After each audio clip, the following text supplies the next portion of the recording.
if I told you that the proud and mysterious King Thranduil, often seen as cold and distant, once stood face to face with a creature older than the mountains, more feared than Sauron himself, that long before the events of the Third Age, before the whispers of his name carried through the trees of Mirkwood, he bore a secret burn, hidden behind enchantment, a scar carved by dragon fire? What if the pristine elegance he projected was nothing but a mask forged in a forgotten war? The stars above Greenwood the Great shimmered, faintly filtered through an ancient canopy that had stood longer than many realms had existed. A breeze stirred the silver leaves, whispering secrets only the oldest trees could recall. On a high balcony, carved into the living wood, Thranduil stood motionless. His gaze was distant, fixed not on the beauty of his kingdom, but on the storm brewing beyond the horizon. For 7 nights, the same vision had plagued him, fire, not the warm flicker of hearths or lanterns, but a wildfire of unnatural origin, devouring tree and stone alike, painting the forest in red ruin beneath his left cheek, behind layers of elven magic. A hidden mark throbbed unseen, but never forgotten. Below, peace reigned, too much peace. The streams ran, quiet bird song had fallen silent, and the forest itself seemed to hold its breath. Something is coming, he thought, and it remembers us behind him. A soft voice, old as the stars, my lord Thranduil, turned. Anil, the realm's most ancient seer, approached like a ghost of the First Age. Her silver hair flowed like moonlight, her eyes endless pools of time. I have seen what stirs, she whispered, and it bears no mercy. Speak, Thranduil said. A fire from the north, she said, her voice like dry leaves, one that will change this forest forever. Gold will run red, and hidden truths will burn bright in dragon flame. Far in the distance, a sound like thunder rolled across a clear sky, and with it came fire and ruin, and no living thing could stand before it. At dawn, beneath the roots of mighty oaks and the glow of silver lanterns, Thranduil gathered the council of the woodland realm. The chamber was a marvel, shaped from the living forest, where art and nature were one. Hanging banners of emerald and silver bore the sigil of their realm.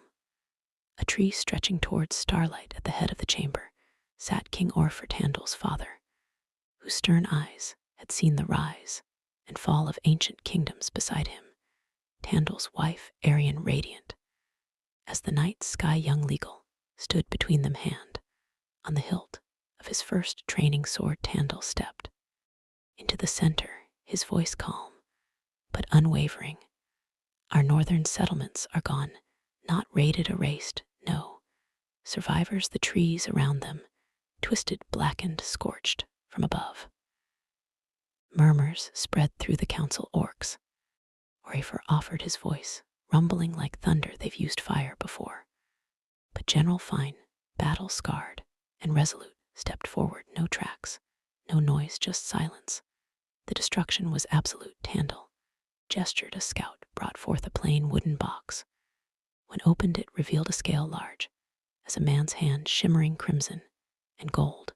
We found this in the ashes, he said.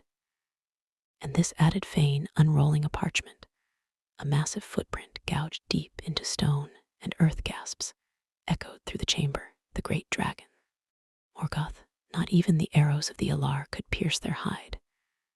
And their fire was death itself. A silence fell so deep it felt like the forest itself leaned in to listen. Then an eerie distant sound, not bird nor beast, but a low vibrating cry that rattled the stone of the fortress. Orfor rose. If it is what we fear, then war comes to our gates. Gadwin, elder of the council, spoke. Next, I remember the tales from the ruins of Balerian, dragons that melted stone, whose hatred burned brighter than any fire. If one has awakened, we must seek aid. But the king's eyes hardened. We did not kneel to Morgoth, nor to Sauron. We do not beg now. Thranduil stepped forward, careful, precise. Strength lies not only in steel, father. This may threaten more than just our borders. It may threaten all of Middle-earth. the tension crackled between them, stood generations of pain pride and unspoken grief Aryan. With a glance tempered the storm. Let us first confirm the enemy, there may yet be time. Just then the chamber doors burst open, a breathless messenger, a dragon over the gray mountains, it flies south. And so the truth could no longer be denied. War was not coming. It had already begun. A fire comes from the north, my king of fire, that will change the face of this kingdom. Forever what once was golden shall be stained with blood, and ash, what once stood proud, shall fall, and what once was hidden shall burn beneath dragon flame. In the heart of the woodland realm, the morning after the revelation arrived, not with bird song, but with an unsettling stillness. Thranduil moved with silent urgency through the great corridors beneath the earth, where roots wove through polished stone like veins beneath skin. The preparations had begun. Warriors donned their silver, and emerald armor blacksmiths stoked their forges with haste, and runners carried messages to the northern posts. In the great chamber, Orifer stood tall before the council, once more issuing commands with the authority of a king who had lived through more than a dozen lifetimes of conflict. Yet behind his cold composure there lingered the unspoken fear, known only to those who had faced dragons in the elder days. Thranduil knew it too well now. In his heart he carried the weight of what had been seen. The scale, the footprint, the silence, each detail was a prelude to something vast and terrible that now approached without mercy.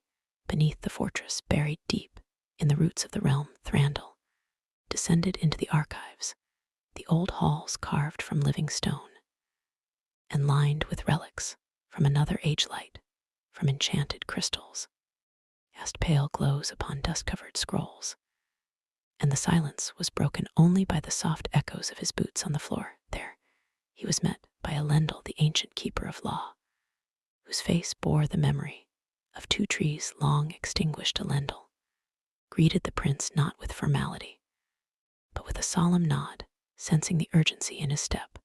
When Thranduil asked for the oldest records of dragonkind, Elendil paused only briefly before leading him deeper still to a place hidden even from many of their own kind.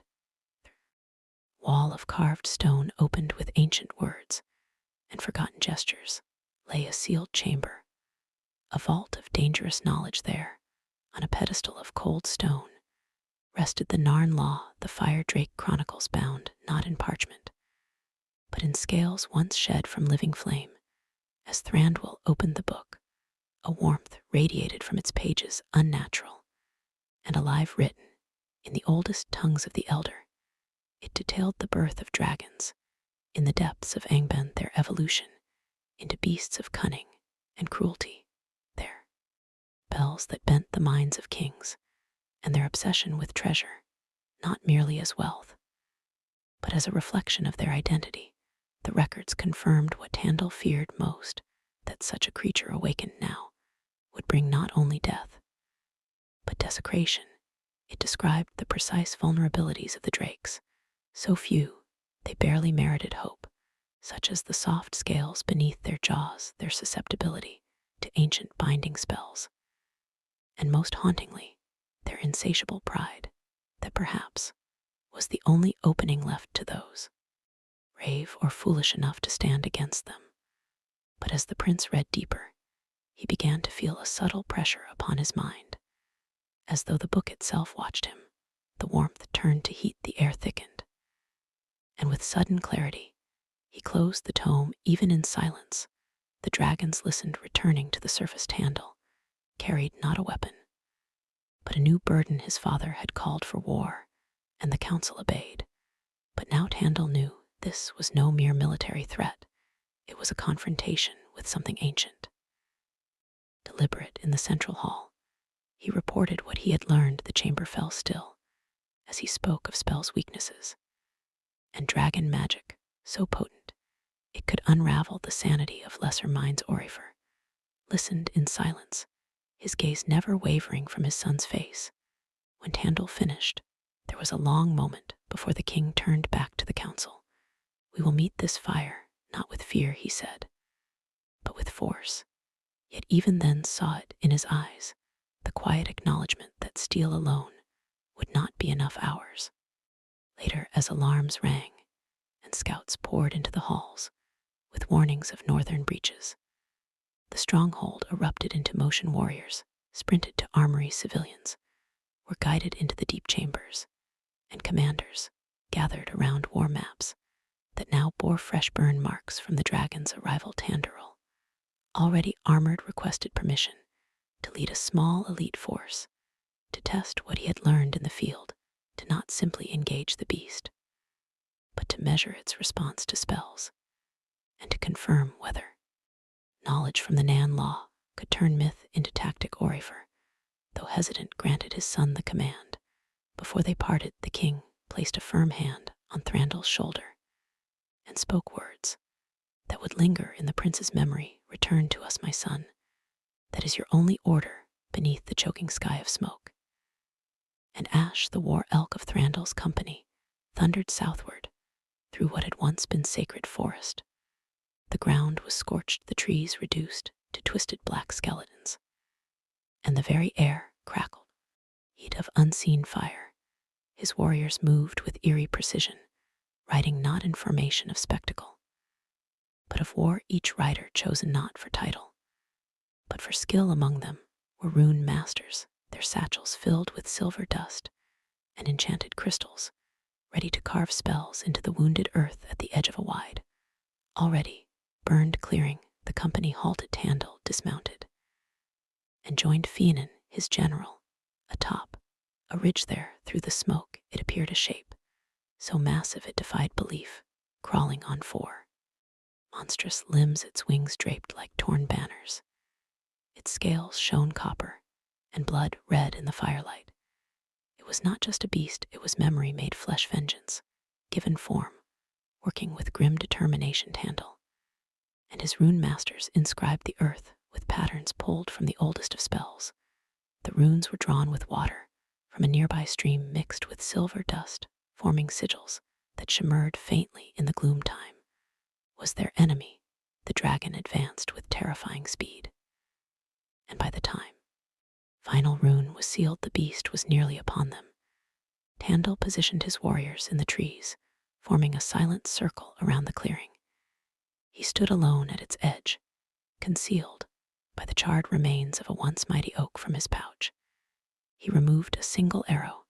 Its tip he coated with a vial of liquid silver, the last defense known to be truly poisonous to dragon blood. Then the beast entered the clearing. Its presence was overwhelming. The ground trembled with each step, and the air grew suffocating. It paused.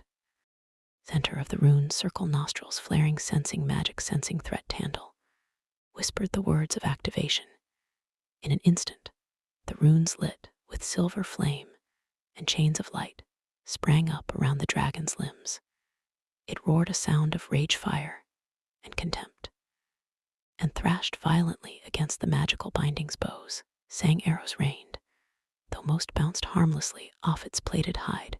One moment arrived, the dragon turned its head to unleash flame at the archers, and Thranduil stepped into the open.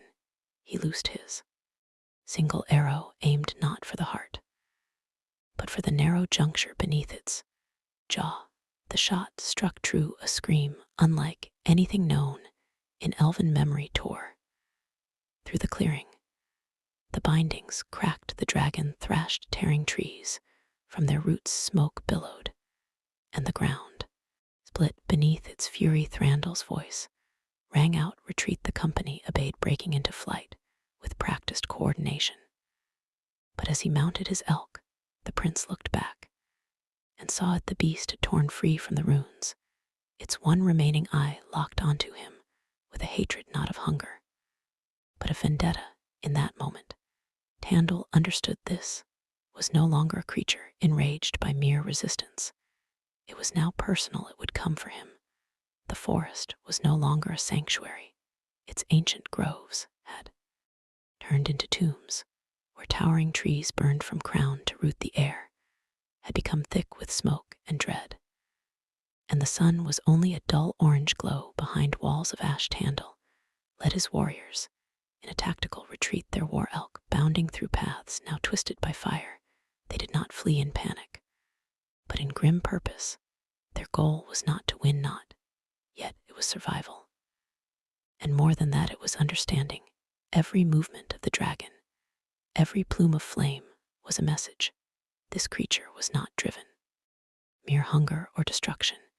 It moved with intent, and its intent had a name. Thranduil. The prince could feel the creature's presence pressing upon him like a second shadow, relentless and intelligent. Even the beasts of Morgoth had not wielded malice with such clarity. What pursued him now was no force of nature. It was retribution in scaled flesh. Then rode at Thranduil's side, his brow furrowed with unspoken concern. The enemy had taken flight. The rhythmic beat of massive wings echoed behind them, but the canopy concealed the dragon's precise location.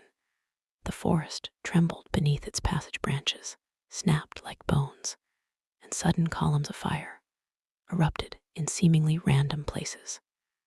But there was nothing random about this assault. Thranduil knew the pattern.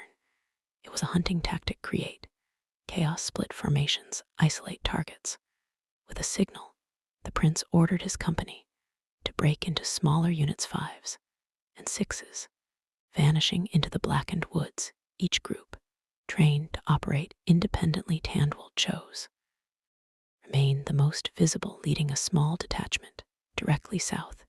If the dragon truly sought him above all, then let it follow. The others would gain time, and just perhaps he could learn something more of the creature's mind. In the confrontation he knew was coming, the ambush came not from above, but from fire itself. The forest before them ignited in a sudden line of blazing light, a wall of flame, rising impossibly fast, forcing the riders to halt behind them. The ground erupted as trees shattered under the dragon's descent. It landed with earth-shaking force, its body half shrouded in smoke, but its single golden eye fixed unmistakably on Thranduil. Dismount. The prince shouted his guards, obeyed, vanishing into the ruins of the forest to flank and distract. But Thranduil remained. His armor bore the scars of earlier battle, his sword already in hand. The dragon loomed over him, scales gleaming like molten ore, breath hissing through teeth like obsidian spears. Then it spoke. Its voice was not a roar, but a tremor that vibrated the bones. Little elf prince, it rumbled, you thought to mark me. Now I have come to mark you. The words hit harder than any flame. Thranduil stood motionless, staring into the abyss of the creature's voice and fury. Corania, that was its name, the son of one who had once served under Anchorin himself, a name not found in the common scrolls, but whispered in fragments buried in the darkest corners of elven law. Corania had not merely risen to destroy, it had risen to reclaim. With a voice drenched in bitter triumph, the dragon spoke of a treasure long hidden beneath the woodland realm, the white gems of Lasgalan, diamonds of purest light, once worn by Thranduil's mother, passed into myth after her death. Now the truth emerged like flame through dry bark. They had once belonged to the dragons, taken, not gifted. Thranduil's father had seized them during the long migration eastward after the War of Wrath from a forgotten horde buried in the Grey Mountains. And now their original heir, or its kin, had returned to exact payment, not in gems, in blood, and worse, in humiliation. The dragon lunged. Thranduil dodged, narrowly avoiding the crushing weight of a talon that embedded itself in stone like a dagger. In flesh, pain seared across his side, the earlier wound reopened by the proximity of fire. The beast advanced again, but a distant horn called from the forest. Elven reinforcements were near. Corania turned toward the sound, distracted for only a breath. That was all Thranduil needed. He leapt, drawing on reserves of strength carved by centuries of training, his sword already glowing faintly blue in the presence of dark forces, arced toward the dragon's face. It struck not the hide, But the eye, one eye that remained, the blade did not kill, but it blinded. The roar that followed was not merely of pain. It was the sound of wounded pride of a wrath that transcended time and species. Thranduil was thrown back by the beasts, thrashing, crashing hard into scorched earth, blood blooming beneath his armor. But the dragon fled not in fear, in a fury that now had purpose. Back in the stronghold, time blurred between healing and preparation. The prince's wounds were deep, and dragon fire poisoned even immortal flesh. 3 days passed before Thranduil could stand without support. The healers whispered of a fever that nearly claimed him. The mark on his side, where the dragon's flame had touched, refused to heal fully. Skin blackened like ash, veins glowing faintly beneath the surface. Elven magic soothed, but could not reverse it. And then came the question, the truth behind the dragon's claim. Thranduil asked his father plainly, and though Orhar's face remained proud, something changed in his voice. The white gems had indeed been claimed from a dragon's lair long. Oh, their brilliance had helped establish the woodland realm, securing alliances, ensuring survival.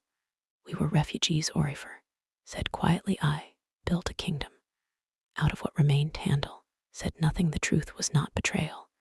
It was legacy, one inherited not only in crown, but in consequence. Even as the wound on Thranduil's side resisted healing, so too did the dragon's fury fester in the distance. Scouts reported sightings near the Grey Mountains again, but it did not strike. It watched, it waited. Thranduil spent these days not only recovering, but preparing in the deepest vaults of the archives. He and Elendil worked to decipher spells not cast since the elder days. Runes of binding had failed, once too weak. But what if they could be combined with other magics, mixtures of herb and mineral of sound and light? The prince, though no high sorcerer, had a gift for strategy, for patterns. He would not wait to be attacked again. He would be ready for when the dragon returned, and it would come not only with fire, but with knowledge of their tactics. Only something unpredictable would shift the course of the next battle. Thranduil was not seeking victory. He was seeking survival for his people, and for the realm they had built atop the bones of old sins. A week later, scouts returned from the southern borders, panic visible in their soot-streaked faces. The dragon had circled the forest undetected, and now struck from the direction least expected. Thranduil's fears were confirmed. This was no creature of impulse. It had studied their defenses, their movements, their strategies, and now it sought not outposts, but the stronghold itself. While armies were deployed north and east, Carania attacked from the west. Its vengeance was not a storm. It was a scalpel, precise, deliberate. The alarms rang across the halls. Civilians were rushed to deeper chambers, the vaults of the forest's heart, sealed in haste. Orifer called for his personal guard. Fiannan prepared the defenses. But Thranduil knew one thing more than all others. The dragon was coming for him, and this time it would not be distracted. He requested command of the western defense. His father hesitated, torn between love and duty, between king and father. But in the end, he nodded. No words, only a hand on Thranduil's shoulder. The prince rode out once more, the same silver armor now bearing scorched marks, the same ancient sword. But at his belt now hung a new pouch filled with powder, crafted from rare ingredients, whispered to dim the fire within a dragon's breath.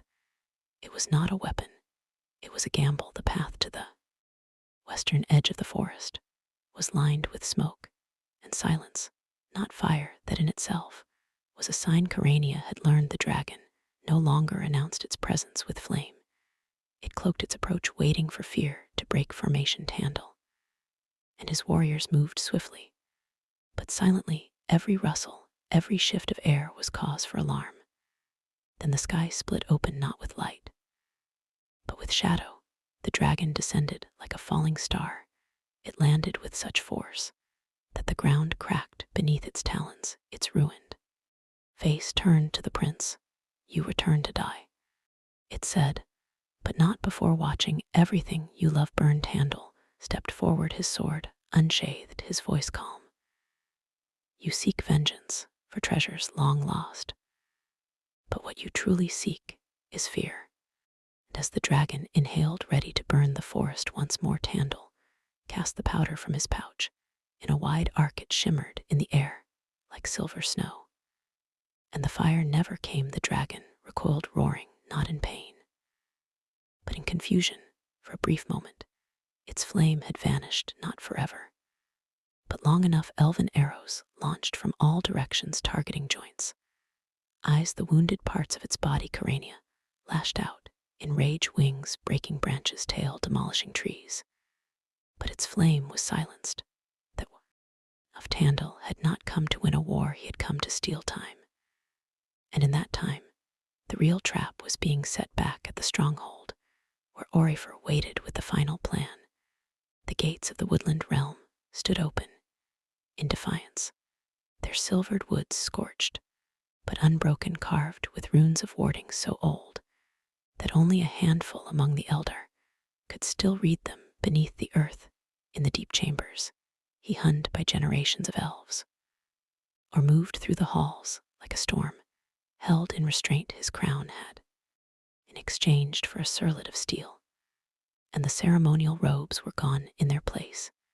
The king wore armor etched with the memories of ancient wars, its surface bearing the quiet gleam of metal that had survived the fire of Balrogs and the shadow of Morgoth.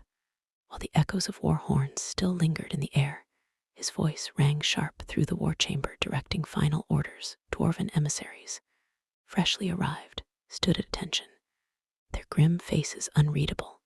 They had answered the call not out of friendship, but shared hatred for dragons. Remembered dwarves too, and the scars they left on mountain halls. The trap had been prepared in secrecy, laid within one of the largest inner chambers of the stronghold, a space carved in the earliest days of the woodland realm, wide enough to host councils of war and sacred rituals. Beneath the roots of the great forest, now it would become a battleground. Orifer stood in its center, beside a single object placed upon an obsidian pedestal, the white gems of Lascalain, unearthed from the royal vault where they had slumbered in velvet-lined silence. They were no longer mere ornaments. Their brilliance had become a beacon, a challenge, and a weapon around them. The chamber had been transformed. High above, concealed channels had been built into the ceiling behind the carved pillars. Newly forged mechanisms, weighted dwarven design, elven enchantment, and desperation, joined in purpose forges, had burned without pause for days. And the molten gold they produced had been redirected not to craft, but to annihilation. Now it waited. Thranduil arrived at the chamber's threshold like a ghost of battle. His armor was damaged, his cloak soaked in sweat, and ash, the wound along his side touched by dragonfire, had darkened it. Pulsed beneath his armor like a living reminder of what hunted him. Yet he said nothing of the pain. His eyes found his father, and in that shared silence was an entire history. Aura did not waste time on greetings. The beast approaches, he said. We've driven it toward the stronghold it knows, where the gems are kept. Then's gaze fell upon the pedestal. The white gems shimmered like caught starlight, a cruel beauty, a reminder of past sins. He stepped forward, his voice low. It will not stop this time. Orifer nodded. Then, neither shall we. Without further word, father and son began final preparations. Archers were positioned in alcoves high above Rune. Masters stood ready near the mechanisms, and the dwarves, silent, precise, checked the pressure valves that would unleash death from the ceiling.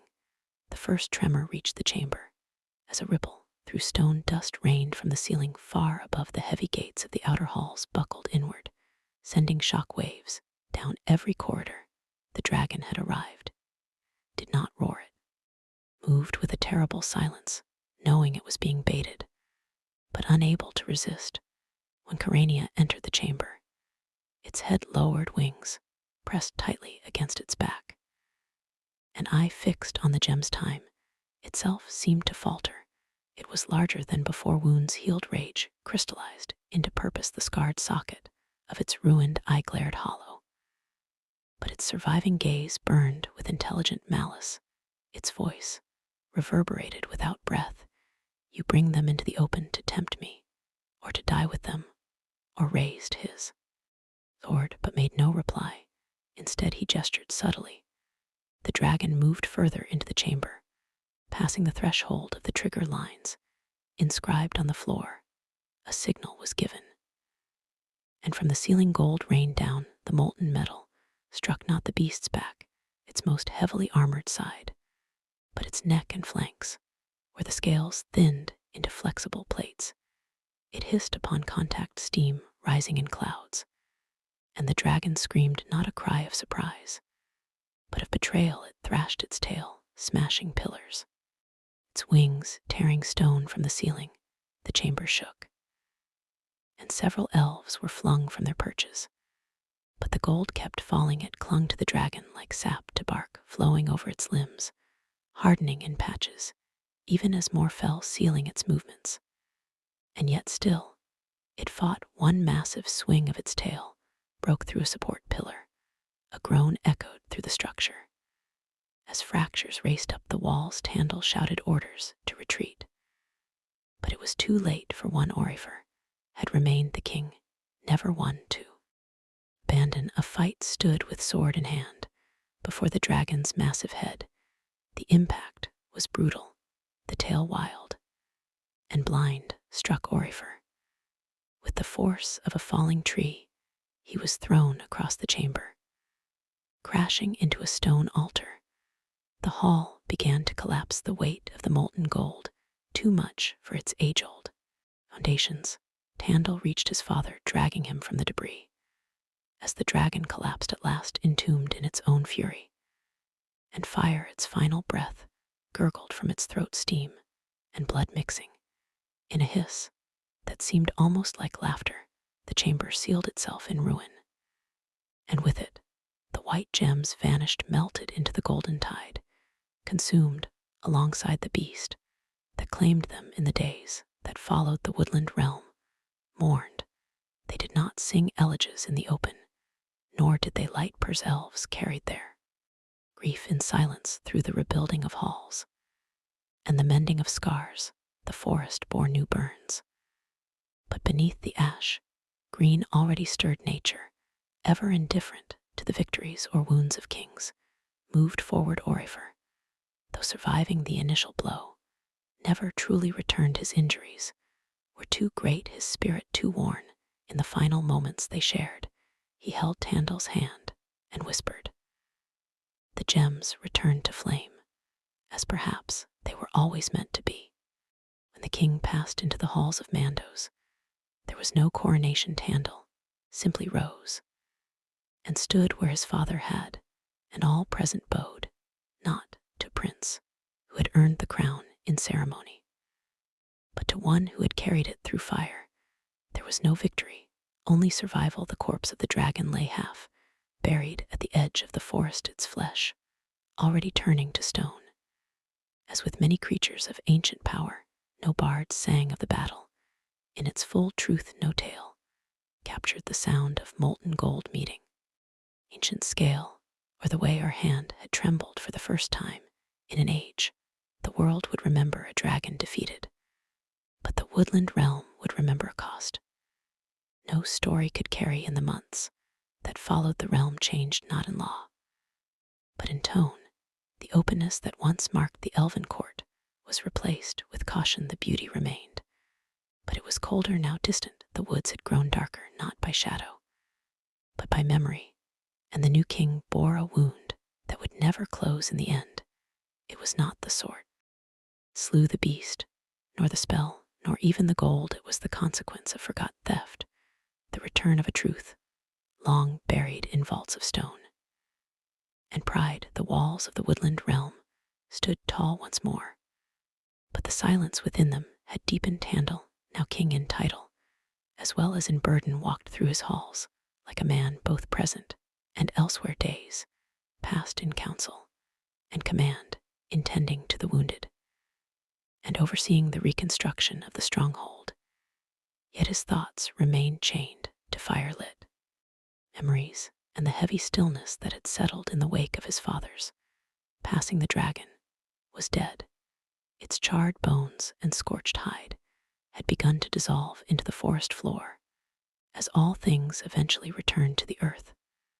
But victory, if it could be called, that had not lightened the air. It had simply silenced one voice of vengeance, while another quieter one now whispered within him. The wound on his side, inflicted by Kyrania's fire, had resisted all healing, though the surface could be masked with elven magic. The pain beneath was constant, a throb of heat that reminded him that fire once touched never truly left. The ceremonies that followed Ororifer's death were restrained, though no less sacred, in the Hall of Ancestry. Beneath a dome of living branches, the elves gathered in silence. No laments were sung aloud, say instead, a single flute played a song written before the rising of the moon, a melody that had once accompanied the planting of the first great trees in the realm. Thranduil stood alone at the center, his crown not yet formed, his cloak woven of shadows and green.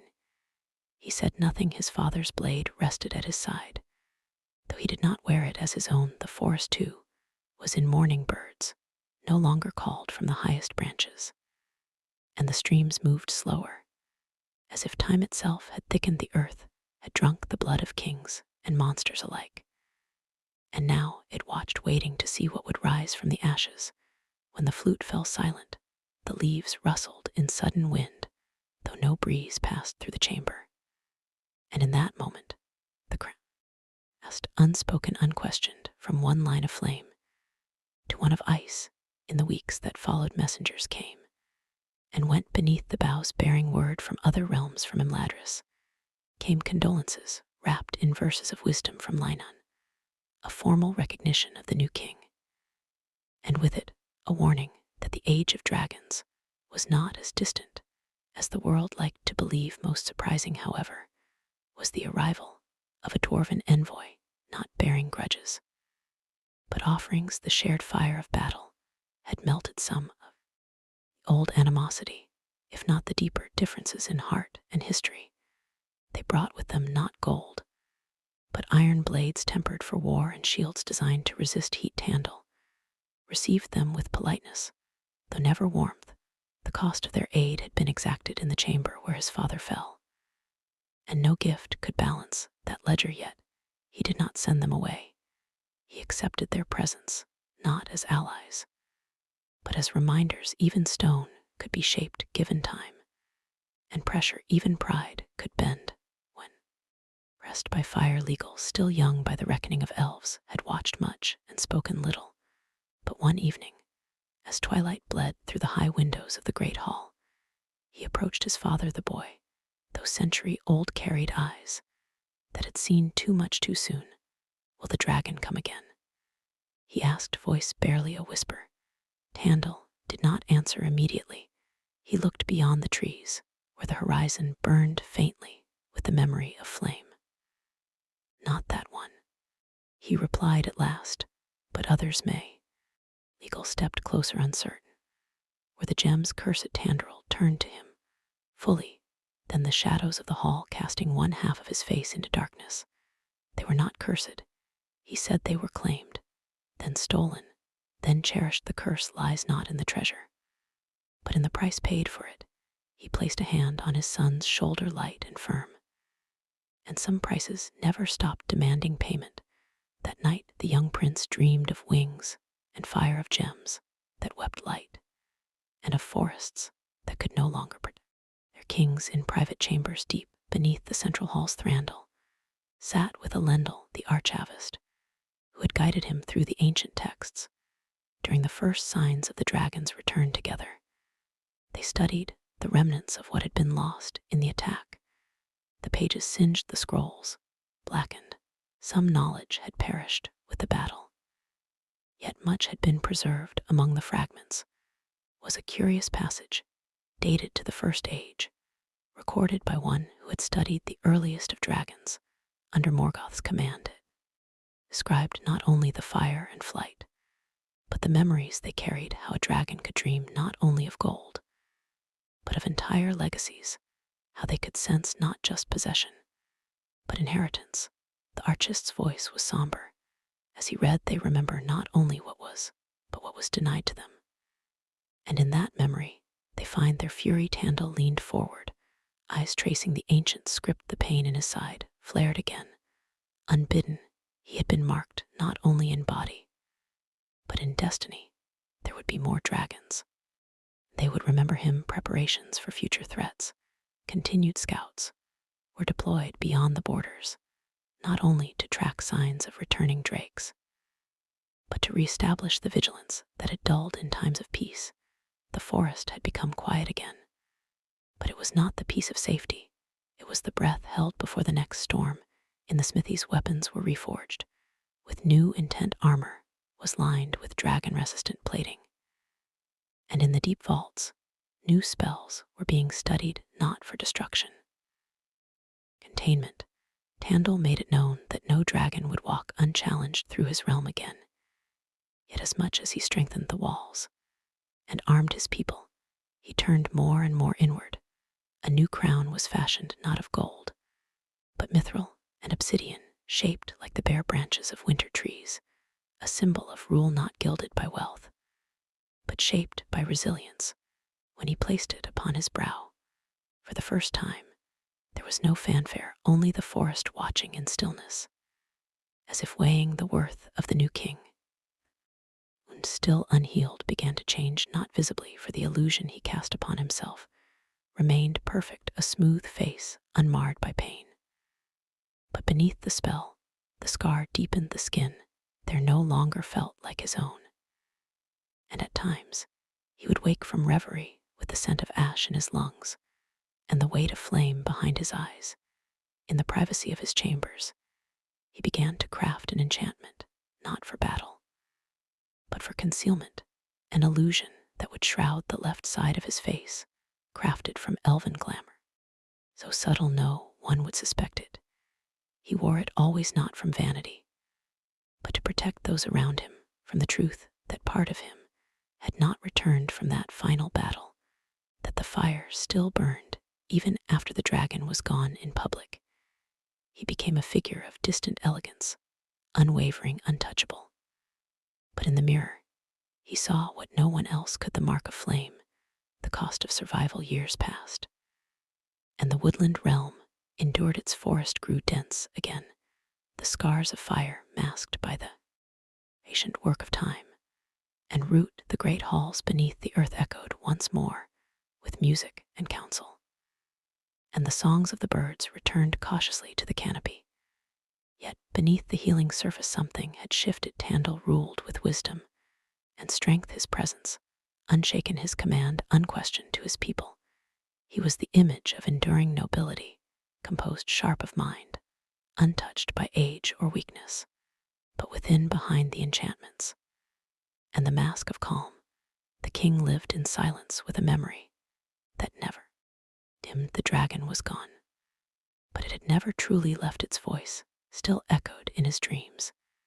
The heat of its breath lingered beneath his skin, and the wound it left both in flesh and soul remained raw beneath layers of magic and responsibility. From the neighboring realms emissaries came, and what they spoke of new alliances, trade, and watchfulness for evil was never gone. Only slumbering word arrived of Sauron's whispers in the east of shadows, stirring again in old places. Thranduil received each report with measured calm, gave counsel where needed, extended guarded alliances to those who earned his trust, and ensured the safety of his people above all else. But there was a part of him, always distant, turned inward, tethered to a moment lost in fire. He often walked alone through the outer woods, at twilight, his steps quiet over moss and root. It was not to remember, but to feel, to assure himself that the forest still breathed, that it still answered his presence in those hours. He was not king, nor warrior, nor son of fallen kings. He was a guardian of a realm, of a lineage, and of a pain that could never be shared among his people. It was known that the king did not often speak of the past, not of Orifer, not of the fire that once claimed their halls, and certainly not of the white gems their name had vanished from common memory, their story folded away into the deeper pages of the realm's records. But in the private sanctuary of his study, Thranduil kept one artifact, not the gems, for they were lost, but a small fragment of their case, reserved by Elendel and returned to him in silence. He kept it hidden beneath a sealed drawer, bound with spells to protect even from time, not for sentimentality, but for remembrance. Each year on the day the dragon had fallen, he opened that drawer and placed the fragment upon the table. He would sit with it in silence, sometimes for hours, eyes fixed not on its shape, but on what it represented, a past unchangeable, a wound beneath every moment of peace, a truth that refused to be buried. Legal grew to his own place within the realm, a prince respected and beloved, though still untouched by the weight his father bore. Thranduil did not burden him with the full truth of their past. He taught him history, yes, but carefully, cautiously. When the boy asked of the dragon, Thranduil spoke of the battle in terms of strategy and bravery, never grief. When asked of Orifer, he spoke with pride, but not sorrow. Only once did he allow a crack to show, when Legolas found him late one night in the Hall of Fire, seated before a quiet flame. The boy had noticed the king's hand trembling slightly, the fingers curling, as if in pain. "Does it still burn?" Legal asked, his voice hesitant. Thranduil looked at him, the flickering light casting one side of his face into brilliance, the other into darkness. "Some flames," he said, "never go out, they only grow cold."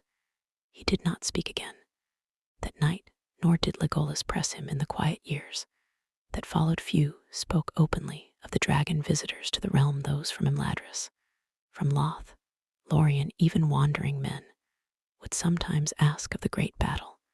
They had heard tales, half-truths, poetic exaggerations. Some claimed Thranduil had slain the beast with one arrow. Others said the forest itself rose to protect its king. He would smile at these stories, let them persist, but offer no corrections. The truth was too heavy for song, and too costly for retelling. Those who had lived through it did not need the story told, they wore its memory like a cloak. The guards who had fled the clearing that day, the rune masters who had seen the flames devour their markings, the smiths who had worked gold meant to kill, all carried it in their silence for them. Fire had not ended. It had merely retreated into their bones. One winter, as snow fell thick upon the forest, a messenger arrived bearing news from Erebor. A new hoard had been unearthed during a deep excavation, one untouched by Durin's line for centuries. Among the recovered treasure were jewels, opals, sapphires, and at the center, a set of white gems so brilliant that they seemed to hold starlight within. Thranduil received the report with the same calm he showed in all matters. He thanked the messenger, sent formal response to the dwarves, and gave no outward sign of reaction. But that night, long after the halls had fallen quiet, he stood before his mirror and removed the enchantment from his face. The scar beneath had darkened again, as if stirred by the memory. He stared at it in silence, not with shame, not with anger, but with understanding. The dragon was dead, but its legacy had found another voice, another flame waiting to be stoked in the final chamber of the archives, sealed behind stone and spell. Thranduil returned to the Nanyar. It rested now in a protected case. The scales that formed its cover faded, but still warm to the touch. He opened it once more, not for tactics, but for truth. He read slowly, letting the words anchor him. One passage caught his eye, one he had overlooked before it was written in the oldest Sindarin, barely legible. "The wound of fire is not sealed with time.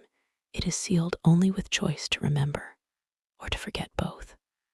are forms of suffering, he closed the book gently and returned it to its case. Then he turned and left the chamber, the door sealing behind him with a whisper of air and ancient magic. At dawn, Thranduil stood again on the great balcony that overlooked the forest canopy. The sky was clear, the snow reflecting golden light across the treetops. He could see far beyond the realm's edge to the distant mountains, where shadows once stirred. The crown upon his brow was light, that morning, or perhaps he had grown used to its weight beneath the glamour.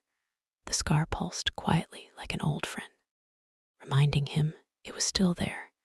He did not flinch. He let it burn just enough to feel it, then breathed deeply and let it fade again. The realm was safe, for now the forest watched as it always had, and the king, marked by fire and tempered by silence, kept his vigil. He wore no crown of gold nor cloak of flame, but the wound that never healed and the silence that no song could break.